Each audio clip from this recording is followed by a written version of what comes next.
Hi, I'm Chris with Chiro Health and Rehab. Thank you for joining me again. Today we're going to take a little more detailed look at setting up a workstation, whether you're at work, at home, or whether you're working at home.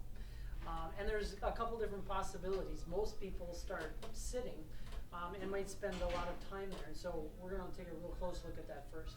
So when we're in a sitting position, we really want to try and mimic an upright position as much as possible.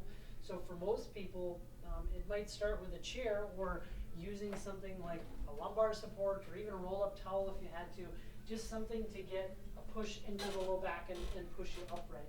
But starting at the feet up, really we want to make sure that the hips and knees are at 90-degree angles. So if they're not and your chair is where it needs to be, well, we might need to add just something like a couple-inch bolster underneath the foot. Make something, pick something up, whatever you need to do to get that in a better position.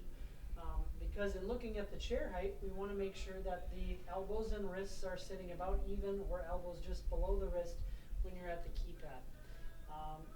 And that might be sitting on top of something. You might have a drawer that you're using, or your desk might not move, and so you need to kind of take those things into respect when looking at all of the above.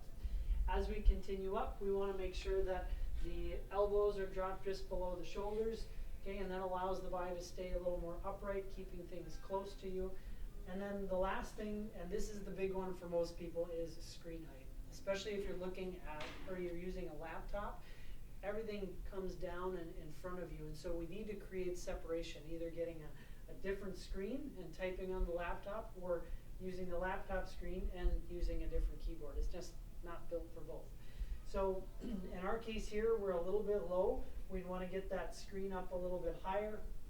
And so if you have something adjustable, great. Or you can either say just stick something underneath, okay, to bring that screen height up. Anything you can do to get upright. But really the biggest key when working, especially over a long period of time, is movement and changing positions. In fact, we know that we're only supposed to be in any given position for about 20 minutes. Whether that be sitting, or if you have the chance to stand up. And this one, fortunately, we can move. Most of you don't have that luxury. Go ahead and stand up for us, Lindsay. But in this case, again, we want to adjust our height depending on where you're standing. So in her case, we'd want to get the screen up significantly higher so that she's looking straight forward. But really give yourself options and give yourself the ability to move around from a sitting to a standing position, even if it's a countertop and you stack up some boxes. Keep moving. And in the interim, go through some stretches. Even a stretch straight to the side, keeping your shoulder down, holding for about a minute. Both directions can be good. Sitting up nice and tall, just trying to squeeze your shoulders back and down. Go ahead and drop your arms down, Lindsay. Just a pinch down low. Good, can help activate the muscles that keep you upright. And then the last one that I want to show you is called a wall angel. So Lindsay, we're going to push this out of the way. And you can do this standing, seated, or sitting down on the floor. So the standing version, real easy. Go ahead and lean back there, good. Head, shoulders back. We're going to bring your arms up. Okay, and our goal is just to press back into the wall. Take a breath in, breathe out. Drawing your belly button in, pressing back and a little bit up with your arms. Okay, breath in, breathe out. Good. And you can do that 15 to 20 times. The first stretch I showed you, good to actually do at the end of those. So it doesn't take more than a couple minutes, but can be a great break in your day. Which is really then the last part, outside of moving, that we take breaks. Okay, you can go old school and set yourself a timer.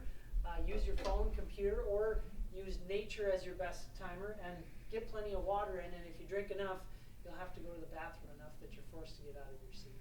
So a couple quick tips when setting up your workspace, whether at home, at the office, or somewhere else. But if you have specific questions, please reach out via email at outreach@FM Chiro Health. You can check out our website, fmchirohealth.com, or call us here at the office. So until next time, have a great day.